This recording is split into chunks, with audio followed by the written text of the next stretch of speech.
반갑습니다. 오늘 60페이지 전속중개계약 할 차례죠. 60페이지 전속중개계약입니다.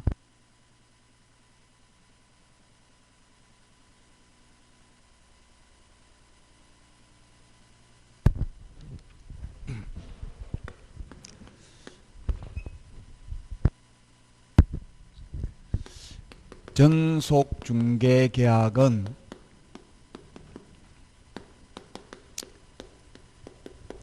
특정한 개업공개사에 한하여 중개를 일임하는 중개계약입니다.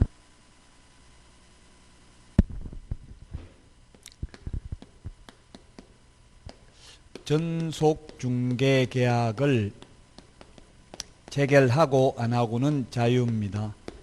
임의규정입니다.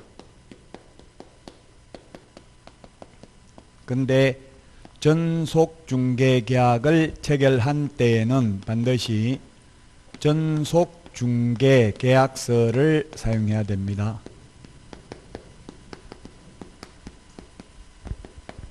그리고 이 전속중개계약서를 3년 동안 보존해야 됩니다. 만약에 이를 위반했을 때 전속중개계약 위반하면 업무정지 사유입니다.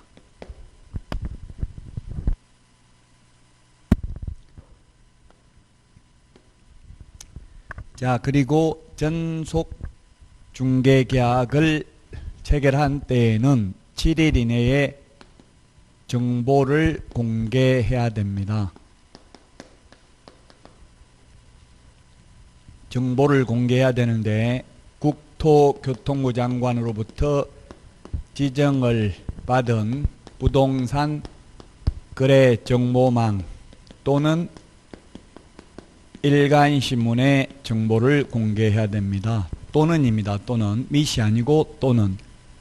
둘 중에 한 군데만 해도 되고 두 군데 다 해도 됩니다.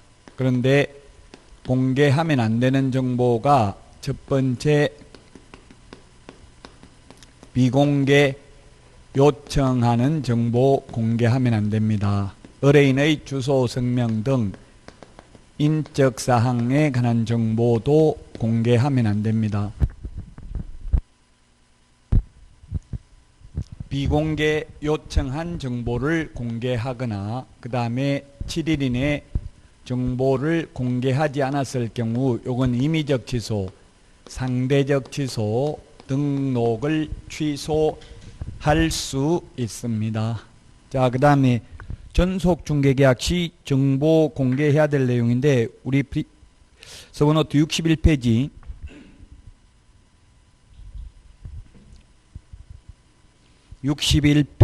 메뉴의 박스에 있는데 정보 공개해야 될 내용, 특히 그 5번에 각 권리자의 주소, 성명 등 인적사항에 관한 정보는 공개하여서는 아니 된다. 밑줄 쳐놓고요. 그 다음에 7번에 가로 안에 단 임대차의 경우 공시지가를 공개하지 아니할 수 있다. 밑줄 쳐놨습니다.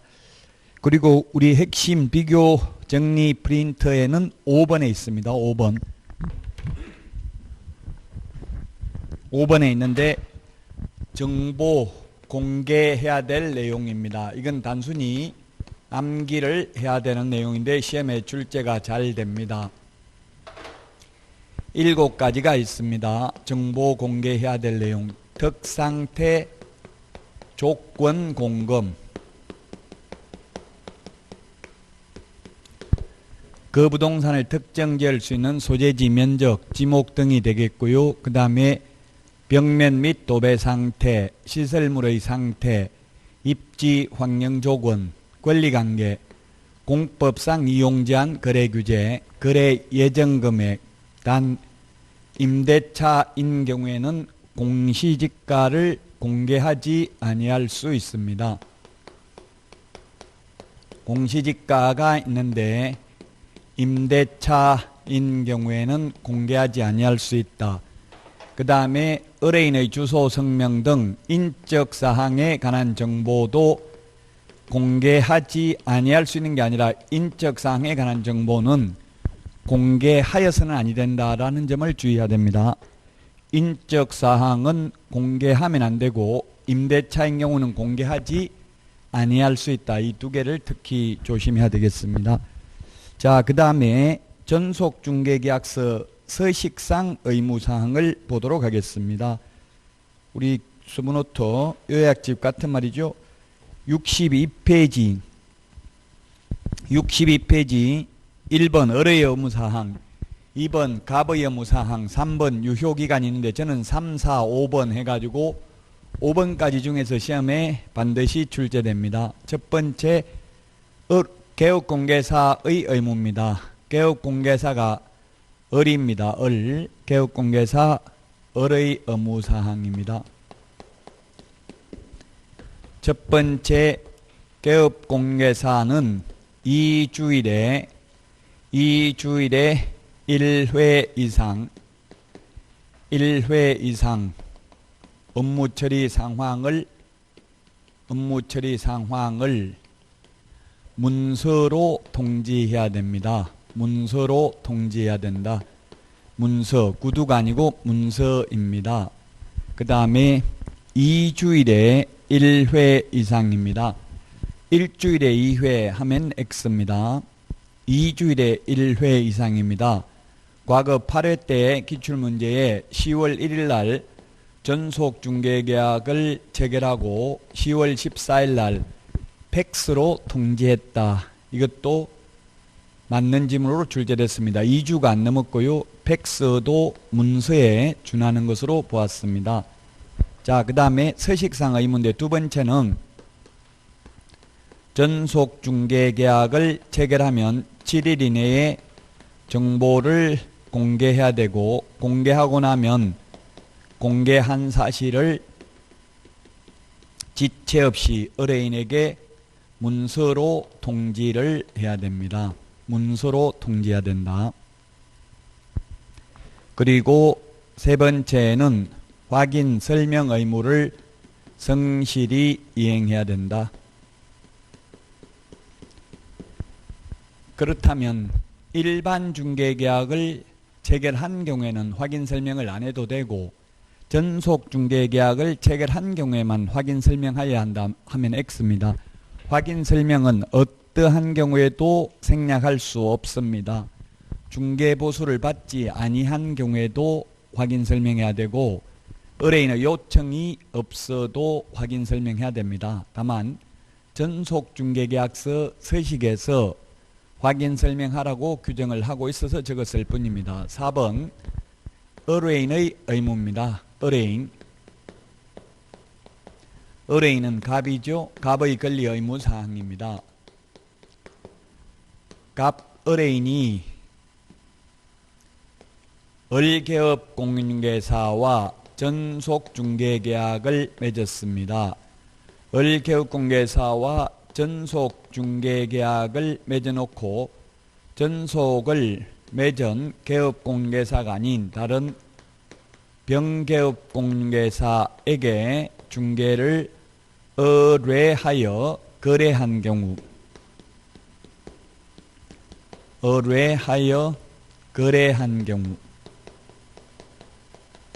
거래한 경우에는 그가 지불하여야 할, 즉 갑이 을에게 지불하여야 할 중개보수에 해당하는 위약금을 지급해야 됩니다. 그래서 보수 100%, 50% 얼마에 해당하는 위약금 줘야 돼요?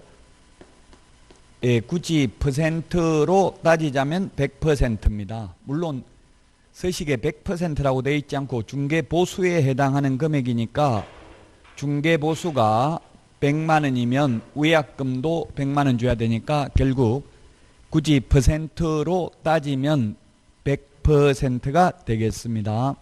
그 다음에 을개업공개사가 소개시켜준 의뢰인 A와 전속을 맺은 개업공개사를 배제한 채 다이렉트로 직접 계약을 체결해도 역시 중개보수에 해당하는 위약금, 중개보수가 100만 원이라고 했으면 100만 원을 갑은 을개업공개사에게 줘야 됩니다. 개업공개사를 배제하고 자기들끼리 다이렉트로 계약을 했다 하더라도.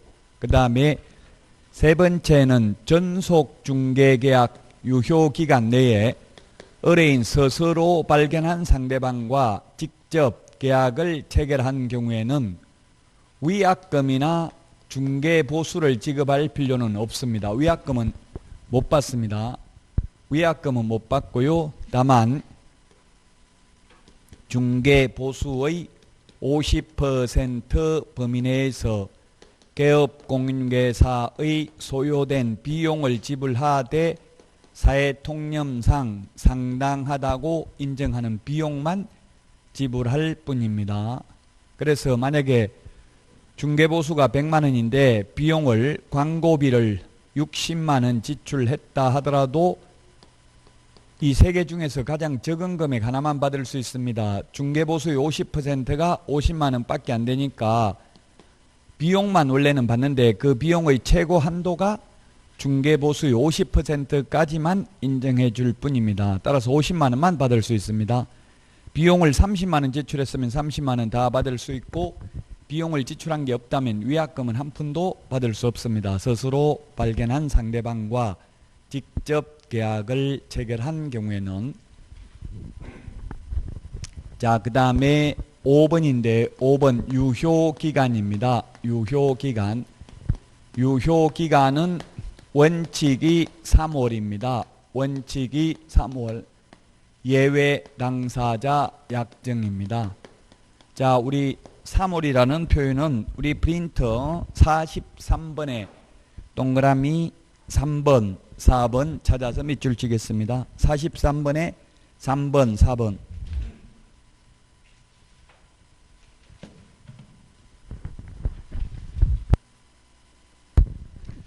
(43번에) 3번, 4번 찾았어요? 43번에 3번, 4번 밑줄 치시고요. 자, 전속 중개계약에 대해서 다 말씀을 드렸습니다. 시험에 한 문제 반드시 출제가 됩니다. 다음은 64페이지 부동산 거래 정보망입니다. 이 부동산 거래 정보망은 개업공인중개사 상호 간의 정보를 교환하는 체계를 부동산 거래 정보망이라고 합니다. A 개업공인중개사와 B 개업공인중개사 간의 정보를 교환하는 체계입니다. 그래서 A 개업공인중개사에게 매도 의뢰를 했습니다. 팔아달라고. 그 다음에 B 개업공인중개사에게 매수 의뢰를 했습니다. 그러면 A 개업공개사가 매물을 정보망에 올렸습니다. 빨리 거래를 성사시키기 위해서. 그러면 B 개업공개사는 매수인이 원하는 물건을 정보망에서 찾아냈습니다. 이런 경우에 누구한테 연락합니까? 매수인이 있다고 매도인한테 직접 연락한다. 매물 올린 A 개업공개사에게 연락한다. 누구한테? 예, A 개업공개사. 즉 매도인 연락처는 인적사항은 공개하면 안 된다고 했죠. 그래서 인적사항을 몰라요. 연락처를. 따라서 A 개업공개사한테 연락을 하면 A 개업공개사가 다시 매도인한테 팔 건지 물어보고 매도인이 판다고 하면 이제 매매계약이 성사되고 매매계약이 성사되고 나면 A 개업공개사는 거래정보사업자에게 매물 삭제를 요청해서 삭제를 해야 됩니다. 삭제 안 하면 거짓 정보가 공개되어 있습니다. 자, 그래서 정보망이라는 것은 부동산 거래 정보망은 개업공인중개사 상호간의 정보를 교환하는 체계입니다. 시험에 의뢰인 상호간의 정보를 교환하는 체계라고 하면 X죠. 의뢰인 상호간의 정보를 교환하는 체계는 직거래 사이트입니다. 직방, 다방, 한방 이런 직거래 사이트고요. 우리 정보망은 현재 우리나라에 있는 것은 한방 PC 버전 하나밖에 없습니다. 한방도 스마트폰 어플은 의뢰인들이 직접 볼 수 있기 때문에 정보망이 아닙니다. 개업공개사 패스워드 아이디를 통해서만 볼 수 있는 게 부동산 거래 정보망이고요. 이 정보망을 운영하는 사람을 거래정보사업자라고 부르고 이 거래정보사업자가 되려면 지정받아야 됩니다. 국토교통부 장관으로부터 지정을 받아야 되는데 지정이라는 표현을 쓰는 것은 공인중개사법에 여기밖에 없습니다. 허가라는 말은 아예 공인중개사법에 없습니다. 인가는 협회 설립인가 딱 하나 있죠. 절차를 보면은 64페이지 위에 그림이 나와 있는데요. 요건구비라고 되어 있는데 그 요건이 뭐냐면 부가통신사업자여야 합니다. 부가통신사업자는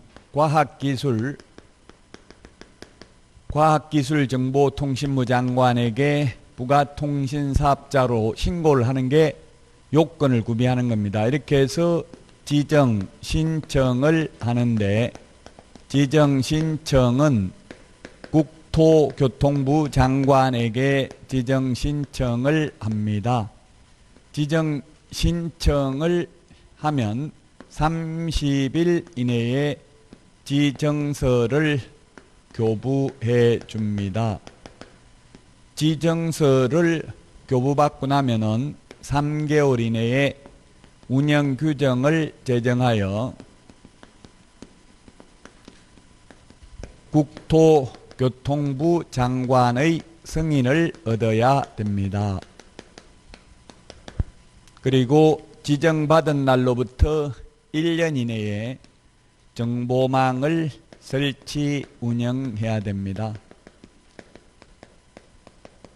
이 숫자가 다 중요합니다. 우리 핵심 비교 정리 프린트의 숫자가 다 있죠. 30일은 35번에 1번 밑줄 찾아서 35번에 1번,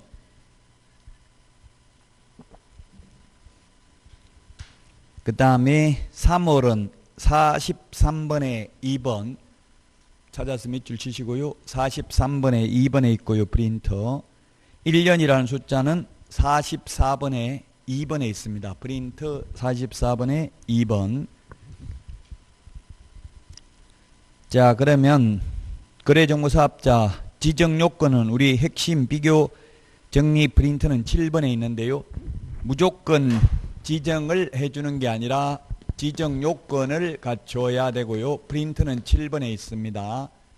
우리 서브노트 교과서는 64페이지는 지정 요건 5가지가 아니고 4가지, 65페이지는 지정 신청 서류 5가지가 있습니다. 지정 요건은 4가지, 지정 신청 서류는 5가지입니다. 이 4가지와 함께 하나가 더 있으면 지정 신청 서류가 되겠습니다.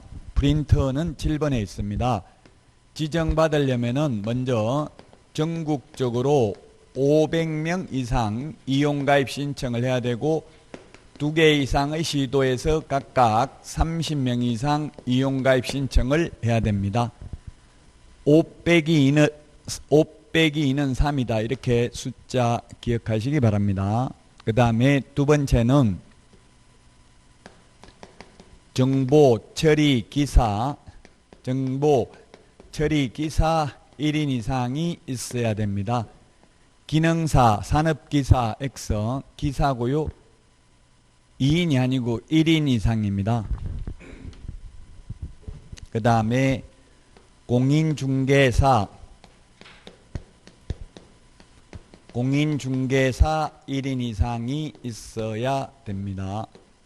그 다음에 4번째, 성능과 용량을 갖춘 컴퓨터 설비가 있어야 됩니다. 이 4가지가 지정 요건이고 이 지정 요건을 갖췄음을 입증하는 서류와 함께 하나가 더 필요한데 지정 요건을 갖췄음을 입증하는 서류가 우리 서브노트 65페이지 메뉴에 있는데 이 500명 개업공개사 등록증 사본이 있어야 되고요. 그 다음에 정보처리기사, 공인중개사 자격증 사본 있어야 되고요. 그 다음에 용량과 성능을 갖춘 컴퓨터 확보했음을 입증하는 서류 있으면 되고요. 그 다음에 또 하나 필요한 게 부가통신사업자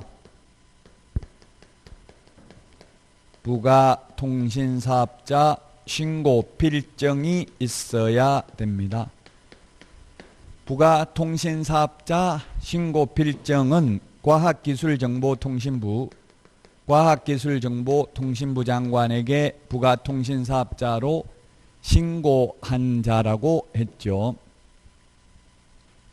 자, 그래서 우리 서브노트 64, 65페이지까지 봤고요. 65페이지 지정신청 서류 밑에 보니까 국토교통부 장관은 전자정부법에 따라서 행정정보의 공동이용을 통하여 법인 등기 사항 증명서를 확인해야 된다.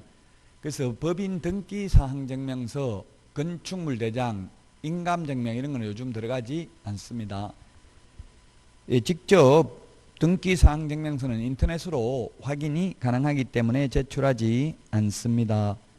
그 다음에 65페이지 5번 부동산 거래 종망의 운영인데 동그라미 1번, 동그라미 3번. 우리 프린트 55번에 6번, 7번.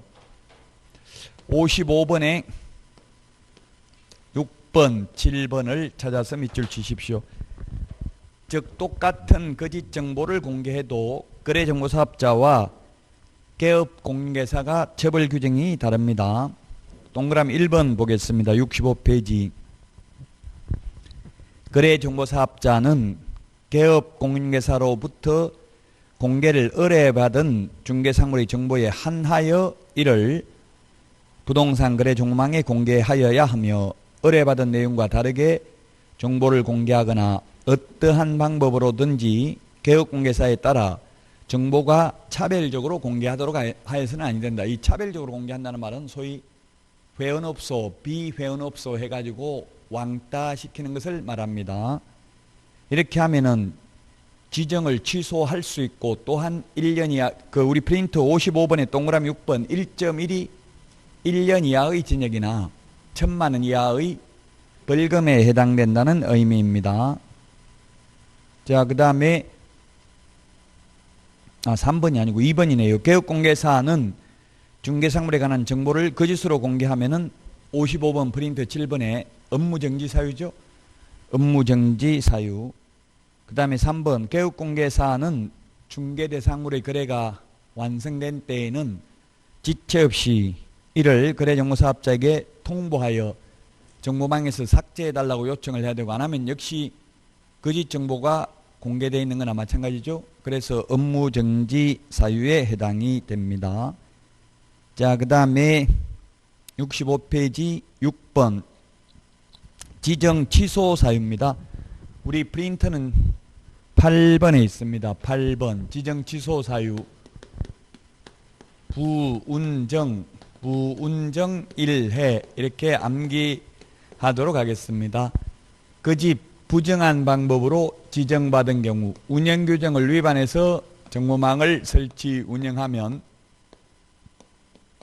500만 원 이하의 과태료, 정보 거짓 공개한 거래정보사업자는 1년 이하의 징역이나 1,000만 원 이하의 벌금에 처합니다.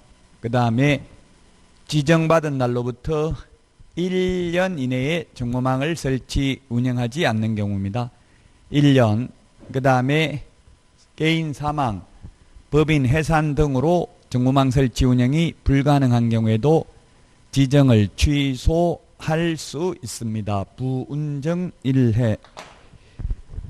우리 프린트 8번에 있습니다. 자, 그 다음에 66페이지 손해배상 책임과 계약금 등의 반환채무 이행보장제도입니다. 예, 손해배상 책임에 대해서 시험에 2문제 정도 출제가 됩니다. 2문제.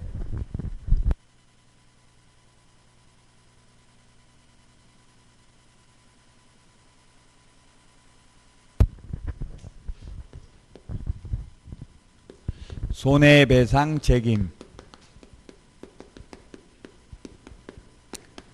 손해배상 책임과 보정 설정인데, 먼저 손해배상을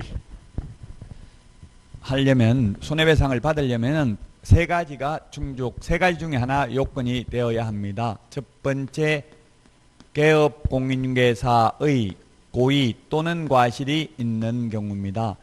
아무 말 없이 고의 과실이니까 모든 고의, 모든 과실입니다. 시험에 고의 또는 중대한 과실이 있는 경우에 한하여 손해배상 책임이 있다 하면 X죠. 경미한 과실도 손해배상 책임이 있습니다. 개업공개사의 고의과실이 있거나, 두 번째는 고용인의 고의과실이 있는 경우, 세 번째 다른 사람의 중개행위 장소로 제공을 하여 의뢰인에게 재산상 손해가 발생을 해야 됩니다. 재산상 손해가 발생해야 되고, 정신적 손해에 대해서는 공인중개사법상 책임은 없습니다. 재산상 손해 발생과 고의과실 사이에는 인과관계, 견연성, 상관관계가 있어야 되죠. 재산상 손해가 발생하면 손해배상금 지급 청구를 할 수 있습니다. 손해배상금 지급 청구하려면 말로만 손해가 발생했다고 하면 안 되고, 손해가 발생했음을 입증하는 서류를 제출해야 됩니다. 그 입증 서류가 뭐냐면 당사자 간에 손해배상 합의서가 있거나, 합의가 안 됐을 경우에는 승소 판결문이 있거나, 그 다음에 판결문과 동일한 효력이 있는 화해조서, 청구일락조서, 조정조서, 지급명령서 이런 것 중에 하나가 있으면 됩니다. 손해배상금 지급 청구를 하면 손해배상금을 지급을 합니다.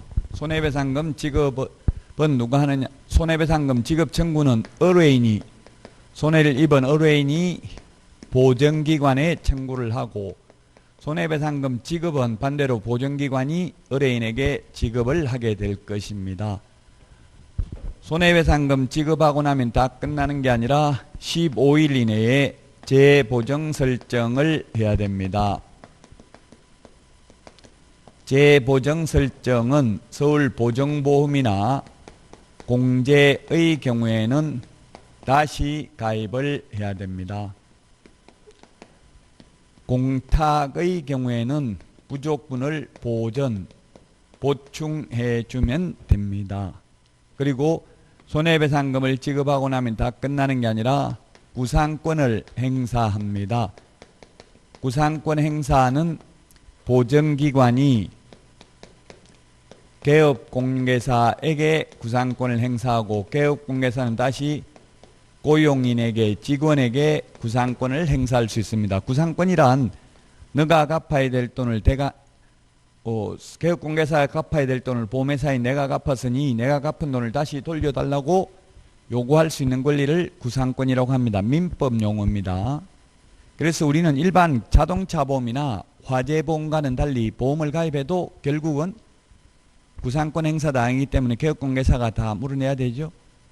그래서 손해를 입히지 않도록 조심을 해야 됩니다. 자, 그러면 이러한 손해를 배상하기 위해서 책임보험을 들어야 됩니다. 우리 자동차 책임보험 들죠. 종합보험 들고 안 들고는 자유지만 책임보험은 무조건 들어야 되죠. 의무적으로. 우리도 마찬가지로 보정 설정을 의무적으로 해야 됩니다. 무조건. 그 보정 설정 방법은 세 가지가 있습니다. 서울보정보험에 가입하는 방법이 있고, 그 다음에 협회 공제에 가입하는 방법이 있고, 법원에 공탁하는 방법이 있습니다. 이 셋 중에서 아무거나 선택할 수 있습니다. 세 가지 중에.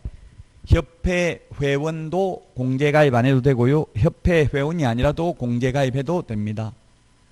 공탁을 한 공탁금은 3년 동안 회수할 수 없습니다. 폐업을 하거나 사망을 한 경우에도 3년 동안 회수할 수 없다. 우리 프린트 46번에 동그라미 11번에 있나요? 46번에 11번.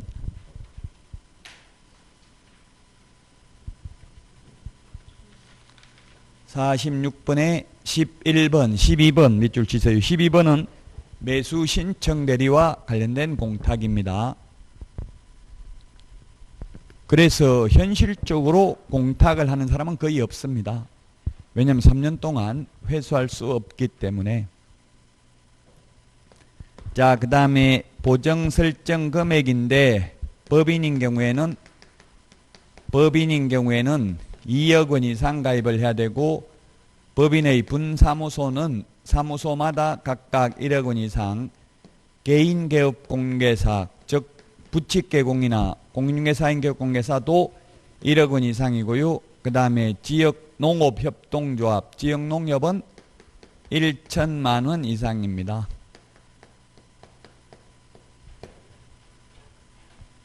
이 보정설정금액은 우리 프린터 52번에 있나요? 52번에 맨 밑에 있죠. 52번. 프린트 52번에 맨 밑에 있습니다. 보정설정금액. 자, 그 다음에 보정설정 시기는 우리 프린트 56번에 있습니다. 56번에 1, 2, 3 있는데 56번에 보니까 처음에 보정가입을 하는 것은 반드시 등록을 해야 됩니다. 무등록 중개업자는 안 됩니다. 등록 후 업무 개시 전에 보정 설정을 해야 됩니다. 또는 등록증 교부 전에 해야 된다 하면 맞는 말입니다. 그런데 분사무소 설치 신고와 매수 신청 대리인 등록 신청의 경우에는 미리 보정 설정을 해야 됩니다. 미리. 그 다음에 보정의 변경은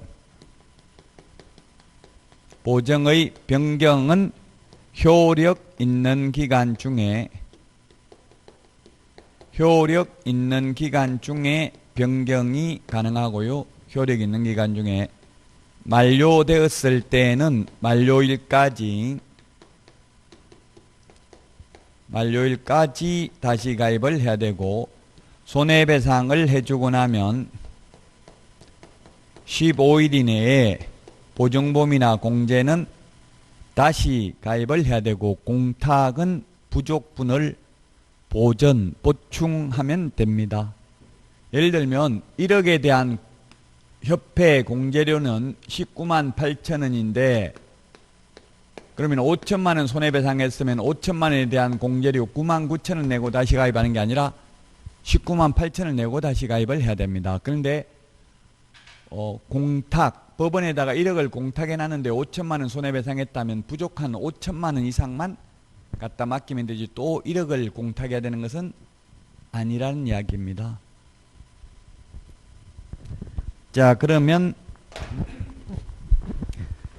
제 칠판에 적은 것 중에서 우리 교과서에 있는 것 중에서 칠판에 적지 않은 걸 보도록 하겠습니다. 67페이지 맨 밑에 양가로 5번 보정의 설명 및 교부 의무입니다. 개업공인중개사는 중개가 완성된 때에는 밑줄 치십시오. 중개가 완성된 때에는 밑줄 치시고, 우리 중개대상물 확인 설명할 때는 중개 완성된 때 설명하는 게 아니라 미리 중개 완성 전에 설명해야 되죠. 중개대상물은. 그런데 보험 가입했다는 말은 계약도 하기 전에 미리 설명할 필요는 없다고요. 중개 완성이면 계약 성립되고 나서 설명해도 된다는 이야기죠. 손님 와서 지금 브리핑하는데 확인 설명할 때 보험도 가입되어 있습니다, 이런 말은 안 해도 된다고요. 중개 완성된 때에 거래 당사자에게 설명합니다. 우리 중개대상물 확인 설명은 취득 의뢰인에게만 설명하면 되죠.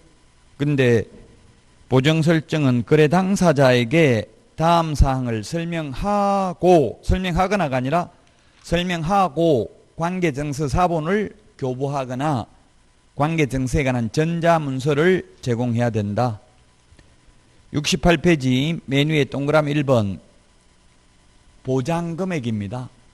보장금액이면 보험금입니다. 보험금은 설명해야 되는데 보험료는 설명할 필요가 없습니다. 즉 제가 손해 입히면 1억까지 받을 수 있습니다. 이게 보험금이고요. 보험료는 제가 한 달에 1년에 19만 8천 원 협회에 공제료 내놨습니다. 이런 말은 안 해도 된다. 물론 공제료를 설명했다고 법 위반은 아니죠. 내놓은 걸 내놨다고 하면 굳이 보장금액만 설명하면 되지 보험료, 공제료는 설명할 의무가 없다는 이야기입니다. 보장금액, 즉 보험금은 설명해야 된다. 타는 돈. 보험금은 수익자가 보험자, 보험회사로부터 타는 돈이죠. 보험료는 계약자가 보험회사 내는 돈이고요. 보험료는 설명할 필요 없다. 2번 보험회사 공제사업을 행하는 자, 공탁기관 및 그 소재지. 그 소재지는 공탁기관만 해당이 됩니다. 공탁기관은 서울중앙지방법원에 공탁을 했는지 부산지방법원에 했는지 공탁 소재지를 설명해야 되고, 보험회사는 서울보증보험에 가입했다, 한국공인중개사 협회에 공제 가입했다 이렇게만 말하면 되고, 서울에서 가입했는지 세종에서 가입했는지 이런 건 말할 필요 없습니다. 3번 보장기간입니다. 보장기간은 보험증권에 나와 있습니다. 보통 지금 우리나라에서는 1년부터 3년짜리 상품을 판매하고 있는데 대부분 1년 가입하고 있습니다. 1년 공제료가 19만 8천 원이라고 했어요. 공제료가 얼마인지 당연히 시험에 나오지는 않습니다. 자, 68페이지 양가로 8번입니다. 위반시 제재인데 보정 미설정, 보정 위반시 제재 양가로 8번 위반시 제재를 보면 첫 번째 보정 미설정, 아예 처음부터 보정 가입을 안 하면 임의적 취소, 등록을 취소할 수 있고요. 보정 설정은 하고 보장 금액 등 미설명, 설명하지 않거나, 그 다음에 보증 관계 증서를 교부하지 않는 경우, 이 두 개는 100만 원 이하의 과태료 대상이 되겠습니다. 보정 설정을 안 하면 등록을 취소할 수 있습니다. 근데 현실적으로 처음부터 보정 설정 안 하는 사람은 거의 없겠죠. 보정 설정을 안 하면 보정 설정 여부를 확인하고 지체 없이 등록증을 교부하잖아요.